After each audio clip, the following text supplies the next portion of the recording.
Welcome to बेनिधि channel. और आज हम अगला एक्ट पढ़ेंगे जिसका नाम है Indian council act 1861। Last act जो पढ़ा था हमने 1858 का एक्ट पढ़ा था, उसके कुछ इंपॉर्टेंट प्रोविजंस देखे थे, उसको बेसिकली समझा था। अब हम नेक्स्ट एक्ट 1861 का एक्ट पढ़ेंगे। तो इसका पहले उद्देश्य जानेंगे। इसका उद्देश्य था इंडिया में गवर्नमेंट चलाने के लिए भारतीयों की भागीदारी। हाँ, एक बात और मैं बताना चाहूँगा आपसे कि हम कॉन्सेप्चुअली पढ़ रहे हैं, क्योंकि हम सभी प्रोविजंस नहीं पढ़ेंगे। जो इम्पोर्टेंट है, जो एग्ज़ाम्स में आते हैं, वो ही पढ़ना है। और अगर हम कॉन्सेप्ट क्लियर करके रखते हैं तो हमसे MCQ आराम से सॉल्व हो जाते हैं, चाहे वो UPSC के हों या स्टेट PCS के हों। तो आगे बढ़ते हैं हम।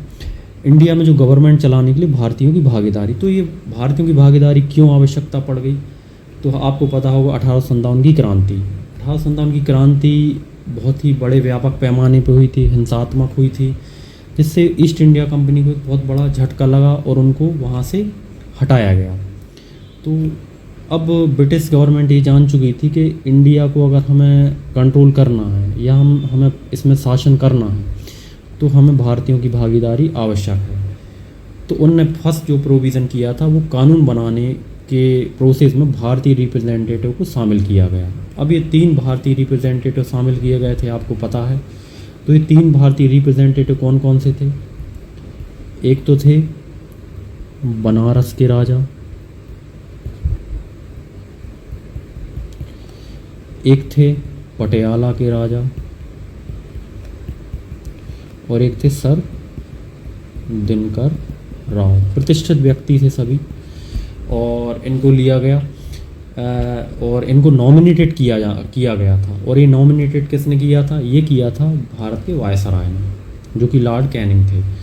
तो इनके पास ज़्यादा पावर नहीं थी, ये डिसीज़न मेकिंग में ज़्यादा रोल नहीं निभा पाए, क्योंकि सिर्फ इनको अपनी एडवाइस देना था। ब्रिटिश गवर्नमेंट को उनको मानना है नहीं मानना है वो उनका फैसला है। ठीक है फ्रेंड्स, तो ये आपको समझ में आ गया होगा। अब हम नेक्स्ट प्रोविज़न पे आते हैं, दूसरे डिसेंट्रलाइजेशन की शुरुआत। ठीक है फ्रेंड्स, आपको पता होगा कि जो 1773 का रेगुलेटिंग एक्ट आया था, पूरा नहीं लिख रहा हूँ मैं, गवर्नर जनरल थे वॉरेन हेस्टिंग्स, समझ जाना। ठीक है, तो इन्होंने जो शुरुआत की थी वो सेंट्रलाइजेशन की शुरुआत की थी। अब यहाँ से जो 1861 का एक्ट आया, वहाँ से डिसेंट्रलाइजेशन की शुरुआत होती है।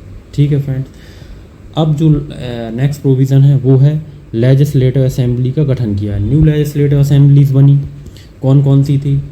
एक तो बंगाल में बनी, ठीक है फ्रेंड्स, और एक बनी आपकी पंजाब में, ठीक है फ्रेंड्स, और एक बनी आपकी नॉर्थ ईस्ट फ्रंट में, या हम बोल सकते हैं उत्तर पश्चिम सीमा प्रांत में। ठीक है, तो ये यहाँ पर लेजिस्लेटिव असेंबली भी बनी और ये प्रांत भी बनाए गए। ठीक है, अब जो नेक्स्ट प्रोविज़न आता है हमारा, वो आता है कि लॉर्ड कैनिंग की जो पोर्टफोलियो सिस्टम था उसको मान्यता दी, क्योंकि वो उन्होंने शुरुआत की थी 1859 से। जो पोर्टफोलियो सिस्टम था, इसको हम समझेंगे मॉडर्न हिस्ट्री में कि क्या था ये। तो इतना याद रखना है आपको कि यहाँ से शुरुआत हुई थी उसकी। ठीक है, अब जो नेक्स्ट जो प्रोविज़न है वो ये है कि काउंसिल के बिना, जो वायसराय की काउंसिल के बिना परमिशन के ऑर्डिनेंस पास करने की वायसराय की शक्ति। अब ऑर्डिनेंस पास करना है तो वायसराय को काउंसिल की परमिशन की ज़रूरत नहीं थी। ठीक है, यह हम ऑर्डिनेंस, हमें पता है हिंदी में क्या कहते हैं इसको कहते हैं हम अध्यादेश। ठीक है, तो यहीं से अध्यादेश की शुरुआत होती है और ये एक्ट यहाँ से ख़त्म होता है। आपको जो भी कुछ डाउट होते हैं आप कमेंट बॉक्स में पूछ सकते हैं। चैनल को लाइक करें, सब्सक्राइब करें। Thank you.